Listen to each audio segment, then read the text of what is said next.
नमस्कार, देश न्यूज का खास कार्यक्रम मंथन देख रहे हैं आप। मैं हूं आपके साथ ऋषिका गुप्ता। आज बात करेंगे मंथन में बजट से किसे क्या मिला। वित्त मंत्री निर्मला सीतारमण ने लगातार 7वीं बार बजट पेश किया। मोदी सरकार 3.0 के पहले बजट में गठबंधन की सरकार की झलक देखने को मिली। वित्त मंत्री ने आंध्र प्रदेश को 15,000 करोड़ और बिहार में कई परियोजनाओं के लिए करीब 59,000 करोड़ का बजट आवंटन किया। सैलरीड क्लास की बात की जाए तो सरकार ने नई टैक्स रिजीम में स्टैंडर्ड डिडक्शन को 50,000 से बढ़ाकर 75,000 तक कर दिया। एक और जहां सत्ता पक्ष इस बजट को संतुलित और विकसित भारत के संकल्प को पूरा करने वाला बता रहा है, तो वहीं विपक्षी दल बजट को निराशाजनक बता रहे हैं। विपक्ष का कहना है कि इस बजट में जनता को राहत देने वाला कुछ नहीं है, केवल आंकड़ों की बाजीगरी है। समाजवादी पार्टी के मुखिया और कन्नौज सांसद अखिलेश यादव ने इस बजट को लेकर सरकार पर निशाना साधा। उन्होंने कहा कि आंकड़ों के हिसाब से बड़ी बड़ी बातें कही जाती हैं। सरकार बचाने के लिए बिहार और आंध्र को विशेष पैकेज दिया गया, लेकिन उत्तर प्रदेश जैसा राज्य जो प्रधानमंत्री देता है, वहां किसान के लिए क्या कोई बड़ा फैसला लिया। कांग्रेस प्रवक्ता पवन खेड़ा ये कह रहे हैं कि बजट को लेकर उन्होंने सोशल मीडिया प्लेटफॉर्म एक्स पर मोदी सरकार पर हमला बोला। उन्होंने कहा इस कॉपी पेस्ट सरकार का ये जो बजट है वो कॉपी पेस्ट है। पवन खेड़ा ने कहा कि मोदी सरकार के इस बजट में कांग्रेस के घोषणा पत्र का असर दिख रहा है, यानी इस बजट में न्याय पत्र जो कांग्रेस ने मैनिफेस्टो दिया था उसकी छाप दिखाई दे रही है। कांग्रेस के न्याय पत्र के कुछ बिंदुओं का जिक्र करते हुए लिखा कि मोदी सरकार को आइडिया देने के लिए कांग्रेस को धन्यवाद देना चाहिए। बसपा प्रमुख मायावती ने यहां पर कहा कि केंद्रीय बजट को मायूस करने वाला बता दिया है। उन्होंने मायावती ने सोशल मीडिया प्लेटफॉर्म पर लिखा कि बजट अपने पुराने ढर्रे पर कुछ मुट्ठी भर अमीर और धन्ना सेठों को छोड़कर देश के गरीबों, बेरोजगारों, किसानों, महिलाओं, मेहनतकशों, वंचितों को मायूस करने वाला है। यानी किसी ने धन्ना सेठ बता दिया है तो किसी ने सरकार को बचाने वाला बजट बता दिया है। वहीं पक्ष की तरफ से यानी केंद्र सरकार की तरफ से ये कहा जा रहा है कि ये समृद्धि की राह पर चलने वाला बजट है, विकसित भारत के लिए रोड मैप है ये बजट। और इसी मुद्दे पर आज चर्चा करेंगे। खास मेहमान हमारे साथ जुड़ चुके हैं, उनका परिचय आपसे करा देते हैं।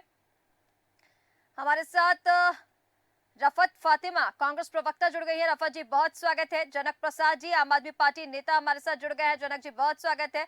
इसी के साथ डॉक्टर सत्येंद्र कुमार वरिष्ठ पत्रकार हमारे साथ जुड़ गए हैं। डॉक्टर सत्येंद्र बहुत स्वागत है। और शुरुआत रफत जी मैं आपसे करना चाहूंगी क्योंकि कांग्रेस ने इसको कॉपी पेस्ट वाला बजट बता दिया है। हालांकि शुरुआत बालकृष्ण जी से करना चाह रहे थे, उन्हें चुनने में अभी समय है।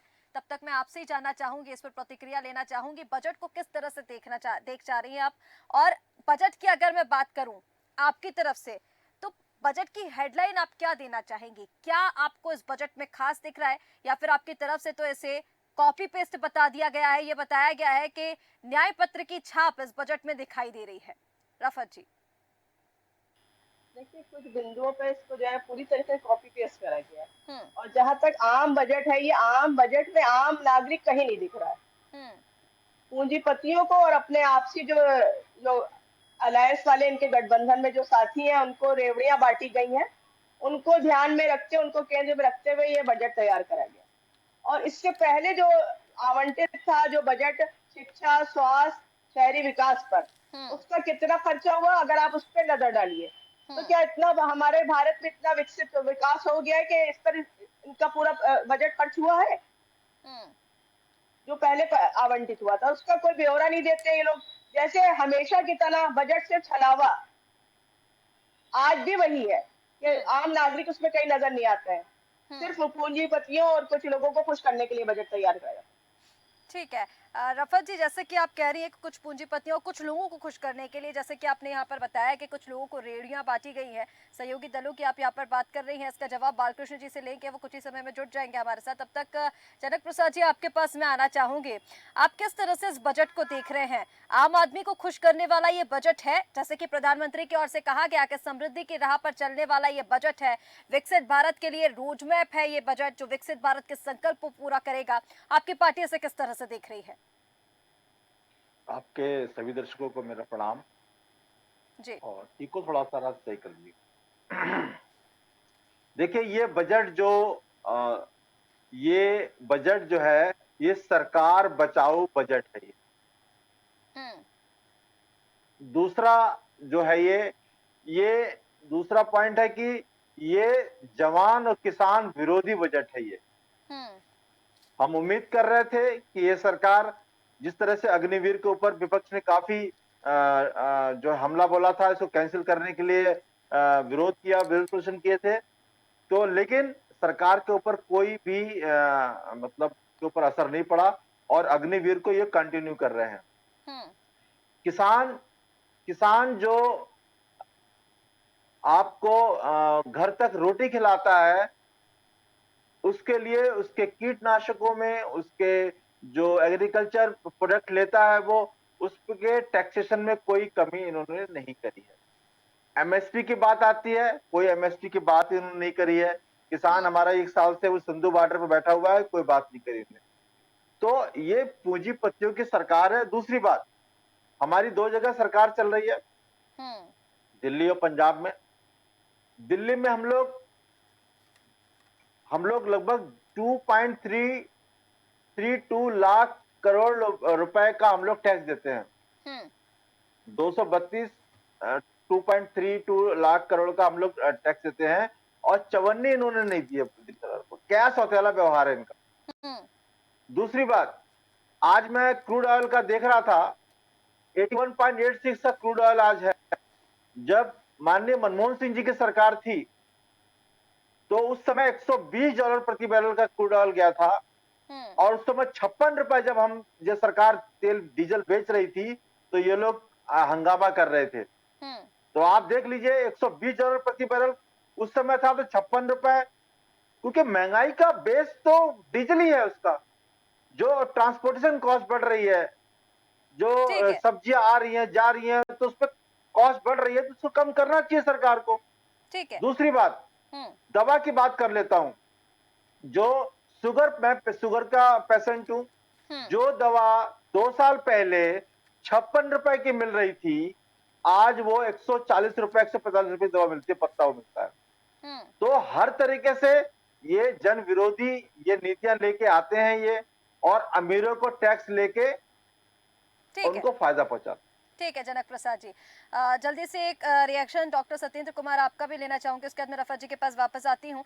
सत्येंद्र जी, देखिए बजट की अगर हम बात करें तो वित्त मंत्री निर्मला सीतारमण ने ये जो बजट पेश किया है, एक बड़ा रिकॉर्ड उन्होंने अपने नाम दर्ज किया है। 7वीं बार ये बजट पेश किया और कहीं ना कहीं जब हम इस बजट को लेकर हम बात कर रहे हैं तो ये कहा जा रहा है कि जो बजट पहले था उसी में कुछ आंकड़ों की हेरफेर करके उसे वापस पेश कर दिया। जैसा कि आपने सुना ही, अभी विपक्ष की तरफ से ये आरोप लगाए जा रहे हैं कि कॉपी पेस्ट है। बहुत सारे पॉइंट्स ऐसे हैं, अभी रफत जी गिना भी रही थी, जो बिल्कुल ही कॉपी पेस्ट किए गए हैं।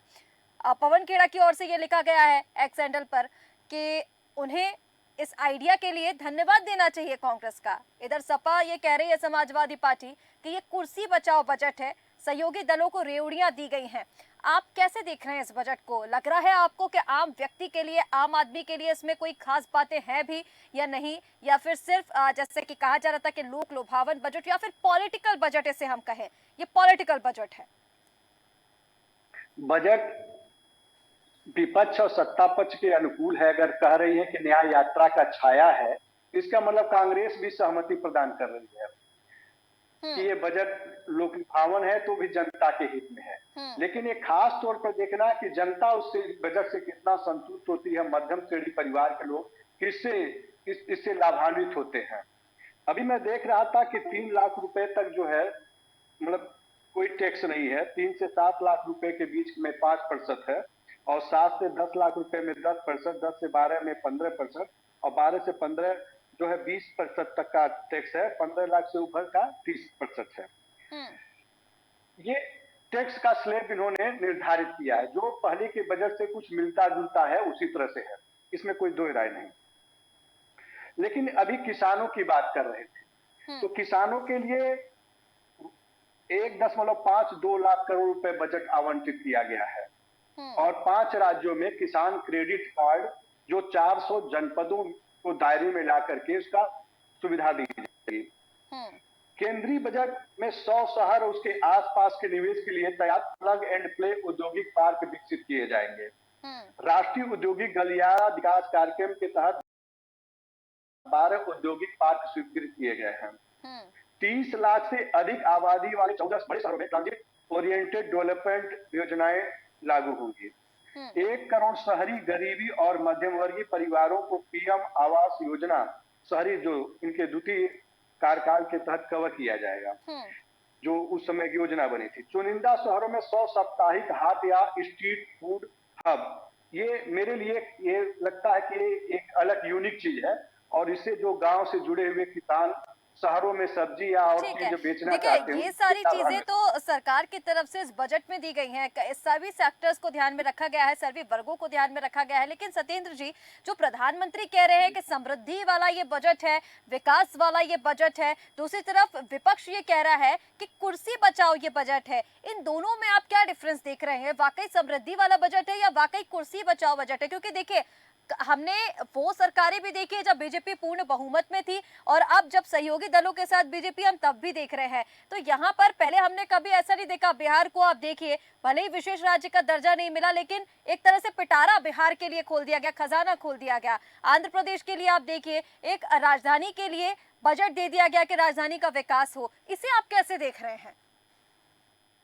जी, ये सच है कि बिहार में पुराना, जब से झारखंड बना तब से सवाल, चाहे तेलंगाना, आंध्र प्रदेश हो चाहे बिहार हो, दोनों राज्य इस बात पर बहुत समय से मांग करते रहे, कांग्रेस से, भाजपा से, सबसे मांग करते रहे होना चाहिए। लेकिन इन्होंने उसका स्वरूप बदल दिया। इस स्पेशल इकोनॉमिक जोन के जगह पर उन्होंने एक वहां पर विकास योजनाओं को लागू करने का काम इसके पहले भी 2019 के चुनाव के बाद भी इस तरह से बिहार को बहुत सारी योजनाएं दी गई थी।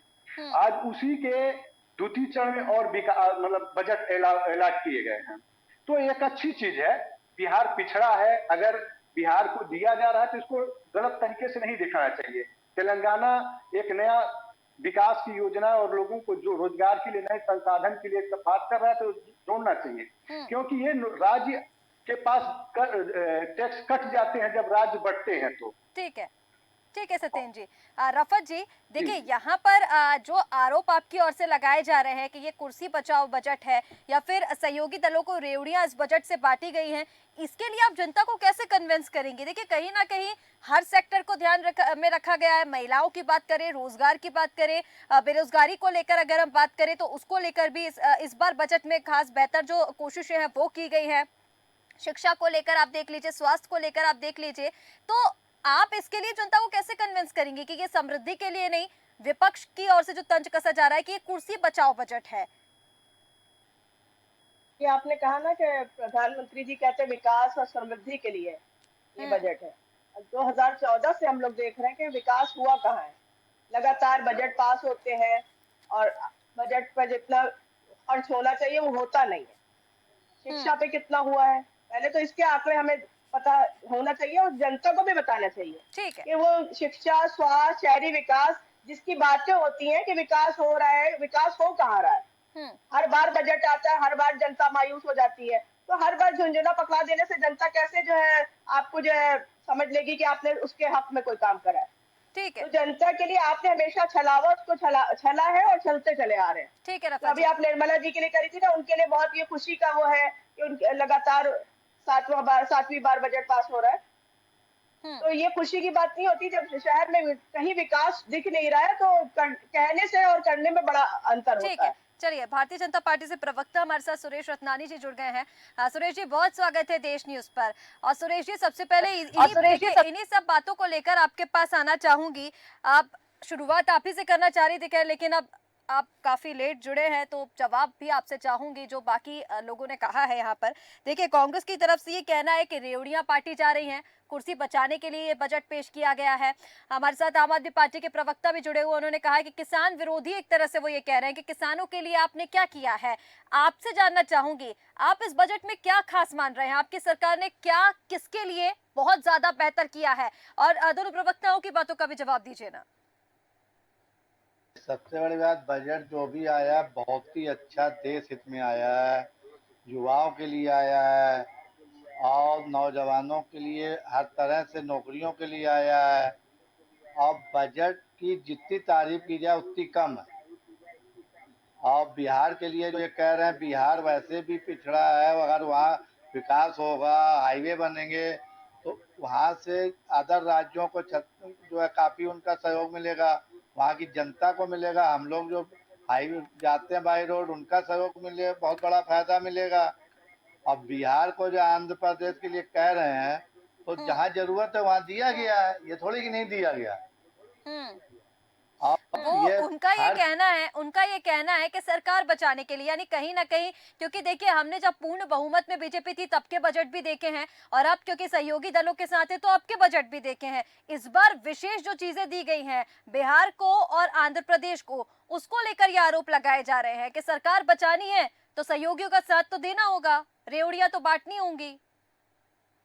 कुछ नहीं है, विपक्ष को ये हमेशा दिखता है, जो भी होता है विपक्ष को एक एक चीज केवल मुद्दा उठाना है। आप बताइए, अगर बिहार की हमेशा डिमांड रही है कि पैकेज दिया जाए, अच्छा पैकेज, अगर उनको बिहार वैसे भी देश में सबसे पिछड़ा, अगर उसको मिल गया तो ज्यादा खुशी होनी चाहिए विपक्ष को कि बिहार की जनता जो है कितना इससे लाभ मिलेगा, जनता बिहार का विकास होगा। सबसे ज्यादा अगर पूरे हिंदुस्तान में पिछड़ा तो बिहार है, और बिहार को जितना अच्छा पैकेज मिला उतना अच्छा है ना बजट में, जितना हम तो कह रहे इससे ज्यादा बिहार को मिलना चाहिए था, आंध्र को भी इससे ज्यादा मिलना चाहिए था। अब सरकार गिराने, सरकार बचाने के, सरकार तो हमारी चल रही है, 4 साल पहले प्रधानमंत्री जी ने कहा था कि 50,000 करोड़ दूं, 70,000 करोड़ दूं, 80,000 करोड़ दूं, 1 लाख बजट को पहले वो कहाँ गया? आप पूरा बजट का विश्लेषण कीजिए, बिहार को बजट का विश्लेषण कीजिए कि कितना अच्छा बजट आया है, कितनी नौकरियां दी जा रही है इस बजट में, साल क्या चीज नहीं दी गई बजट में, मोदी जी स्टेज पे बता रहे थे, एक मजारी की तरह कह रहे थे 1,25,000 करोड़ दूं, 1 लाख करोड़ दूं, वो बजट वो पैसे कहाँ गए? नहीं, सरकार बचाने, सरकार कहाँ गिर रही जो हम बचाएंगे? सरकार पूर्ण रूप से 5 साल चलेगी और अच्छी चलेगी, और जैसे पहले चली उससे बढ़िया चलेगी। ठीक है, लेकिन यहाँ पर सत्येंद्र जी, आपके पास आऊंगे। देखिए, जिस तरह से शिक्षा और स्वास्थ्य की अगर हम बात करें तो शिक्षा और स्वास्थ्य के लिए जो बजट में हमने देखा कि 1,15,000 जो करोड़ है वो शिक्षा के लिए और 89,000 करोड़ स्वास्थ्य के लिए, बजट पूरे बजट का 1.5-2% सिर्फ शिक्षा और स्वास्थ्य के लिए देना, ये कितना ठीक है? शिक्षा तो बैकबोन होती है, उसके लिए तो और ज्यादा बजट आना चाहिए था। स्वास्थ्य के लिए भी आपको लग नहीं रहा कि शिक्षा और स्वास्थ्य के लिए कुछ कम है बजट में, या फिर कुछ और बेहतर हो सकता था जो नहीं हुआ है, जो उम्मीद लगाई जा रही थी? रोजगार परक शिक्षा के लिए जैसे कौशल विकास की योजना इन्होंने उसका दायरा बढ़ाने के किया कि 20 लाख युवाओं को रोजगार दिया जाएगा कौशल विकास के तहत। तो इसे और दायरा बढ़ाना चाहिए कि ज्यादा से ज्यादा लोग रोजगार, क्योंकि आज इंटर से लेकर के बीए तक 20 लाख नहीं है, कई करोड़ है पूरे देश में बच्चे, और उस के अनुपात में इसको और बढ़ाने की जरूरत है, इसकी संख्या। और जैसे इन्होंने एक अच्छा काम किया है कि घरेलू संस्थानों में उच्च शिक्षा के 10 लाख तक ऋण के लिए उन्होंने किया ई वाउचर, जिसमें 1 लाख छात्रों को सीधे ऋण 3%, जो पहले 4% था, उसको 3% के वार्षिक ब्याज के लिए छूट दिए जाएंगे। तो इन्होंने शिक्षा के क्षेत्र में किया, लेकिन जितना होना चाहिए कि रोजगार परक शिक्षा में ज्यादा से ज्यादा लोग निजी संस्थाओं को जोड़े, एनजीओ को जोड़े, जिससे ज्यादा से ज्यादा लोगों को रोजगार दिया जा सके। आज देश में सबसे बड़ी समस्या है शिक्षा का, और शिक्षा को रोजगार से जोड़ने का, और रोजगार महत्वपूर्ण है, इस विषय पर सरकार को और विशेष ध्यान देने की जरूरत है। ठीक है सत्येंद्र जी, आपने बिल्कुल ठीक कहा कि रोजगार और इसको लेकर, बेरोजगारी को लेकर जिस तरह से आप बता रहे। रफत जी, एक रिएक्शन में इस पर आपका चाहूंगी। सुरेश जी ने जिस तरह से कहा कि कहीं ना कहीं विपक्ष की आदत है खामियां निकालना। देखिए, बिहार को लेकर आप बोल रही हैं, आंध्र प्रदेश को लेकर आप बोल रही हैं, तो पिछड़े राज्य जो हैं जिनका विकास होना चाहिए था, तो उनको बजट मिलना क्या खुशी की बात नहीं है कि उस राज्य का भी विकास हो, चाहे वो आंध्र प्रदेश हो चाहे बिहार हो? देखिए, हमने किसी भी स्टेट का नाम नहीं लिया, पहली बात कि किसको मिला, रेवड़ियां बांटने से क्या मतलब था? सहयोगी दलों को रेवड़ियां बांटने से क्या मतलब था? अभी सुरेश जी ने, हमें लग रहा, सही से खुद भी विश्लेषण नहीं कर रहा है अपने, जिस तरीके से बजट का पूरा विश्लेषण करना चाहिए। टैक्स स्लैब आप देख लीजिए कितना है, थोड़ी देर के बाद सेम पिछले बार का ही तरह है। उसके बाद और चीजें आप देख लीजिए। अभी हमारे सत्येंद्र जी बिल्कुल सही बात कह रहे हैं। आज रोजगार के लिए युवा हमारे इधर कितनी परेशानियां हैं और कि आत्महत्या तक की नौबत आ रही है युवाओं को। तो ये हालात है देश के, और अभी भी कोई हालात ठीक नहीं है। हर बार ये सिर्फ वादे करे जाते हैं, पिछले भी वादे जो है वादे ही रह गए, आज भी वादा है वादा ही रह जाएगा, क्योंकि इनकी करनी और कथनी में फर्क होता है। तो बिल्कुल ठीक ये बात है कि रोजगार को बढ़ावा देने के लिए आपको एजुकेशन की जरूरत होनी चाहिए। एजुकेशन में आपने क्या बजट दिया है? शिक्षा क्षेत्र में, और जितना स्वास्थ्य बदहाल व्यवस्था है, सबसे ज्यादा स्वास्थ्य व्यवस्था के हालात जो है, तो उसके लिए आपने कितना बजट खर्च किया? तो ये इनकी सिर्फ एक लुभावने वादे होते हर बार की तरह अभी भी आ गया है ये। ठीक है रफत जी, कहीं ना कहीं जिस तरह से जो बजट को लेकर बातें सामने आ रही है, पक्ष और विपक्ष में जो राज की स्थिति बनी हुई है वो तो साफ है, लेकिन ये जो बजट आया है कहीं ना कहीं ये कहा जा रहा है कि 2047 में जो विकसित भारत की बात की जा रही थी, जो संकल्प लिया गया था, उसके लिए ये बजट जो है वो रोड मैप की तरह काम करेगा। आप सभी मेहमानों का हमारे साथ जुड़ने के लिए बहुत शुक्रिया। तो मोदी की तीसरी पारी का पहला बजट जो है वो आ चुका है। बदलाव की बयार यहाँ पर देखी गई, क्योंकि नीतीश कुमार और चंद्रबाबू नायडू के लिए एक स्पेशल बजट रखा गया। बजट को लेकर पक्ष विपक्ष में आरोप प्रत्यारोप का दौर जारी है, लेकिन सवाल यही कि बजट से कौन खुश है कौन नाखुश है। देखना होगा कि ये जो बजट सामने आया है ये भविष्य में कितना कारगर साबित होता है। फिलहाल हमारे इस खास कार्यक्रम मंथन में इतना ही। आप बने रहिए देश न्यूज के साथ। नमस्कार।